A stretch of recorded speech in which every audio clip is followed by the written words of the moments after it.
So guys দেখেন রাস্তা দিয়ে আমি যাওয়ার পথে দেখি যে অনেকগুলো বানর। তো বানরকে আমি ডাক দিলাম, সাথে সাথে বানর কিন্তু দৌড়ায় চলে আসলো আমার কাছে। তো আমি ভাবতে পারিনি যে এত পরিমাণ বানর আসবে। তো আমি অল্প করে কিছু রুটি নিয়ে এসেছিলাম, যে আমি কিছু ছোট বানর দেখে গেছি যে বাচ্চা তারা তো অল্প একটু খাবে, তো আমি অল্প করে রুটি নিয়ে আসছি। তো এতগুলো বানর হবে তো আমি কিন্তু ভাবতে পারিনি। তো দেখেন কি পরিমাণ বানর জড়াইছে, আর তারা কিন্তু খুব ক্ষুধার্ত ছিল, মানে এত পরিমাণ ক্ষুধার্ত ছিল। তো আমি ডাক দেওয়ার সাথে সাথে তারা কিন্তু দৌড়ায় চলে আসছে। তো আপনারা কেউ যদি মধুপুরের রুটে যদি যাতায়াত করেন তো অবশ্যই তাদের জন্য কিছু হলেও নিয়ে যাবেন। তারা আপনাকে মানে কি বলবো, মানে আপনার রুটি খেয়ে তারা কিন্তু একটু আনন্দ বোধ করবে বা এমন পেটের ক্ষুধা তোরা কমবে। তো আমি যা মনে করি আপনারা যাতায়াত করার সময় বা কিছু রুটি বা কিছু কলা নিয়ে যাবেন, আমার মনে হয় সবচেয়ে ভালো হবে। কারণ আমি এই রুটে কোনো সময় চলাচল করিনি, আমি একটি কাজ ধরেছিলাম এই জায়গায়, তো সেজন্য আমি আসছিলাম। আর আমি এই জায়গায় যে বানর আছে তো আমি কিন্তু জানি না, মূলত সত্যি কথা বলতে আমি জানি না। তো দেখুন আমি আবার যা কিন্তু রুটি নিয়ে আসলাম, এমন কলাও নিয়ে আসছি তাদের খাওয়ানোর জন্য। তো আপনারা যদি এই রুটে যদি চলাচল করেন কোনো এক সময় তো অবশ্যই তাদের জন্য কিছু নিয়ে আসবেন বানরের জন্য।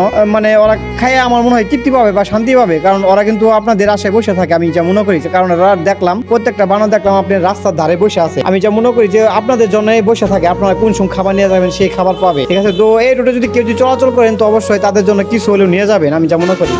ধন্যবাদ সকলকে ভিডিওটি দেখার জন্য।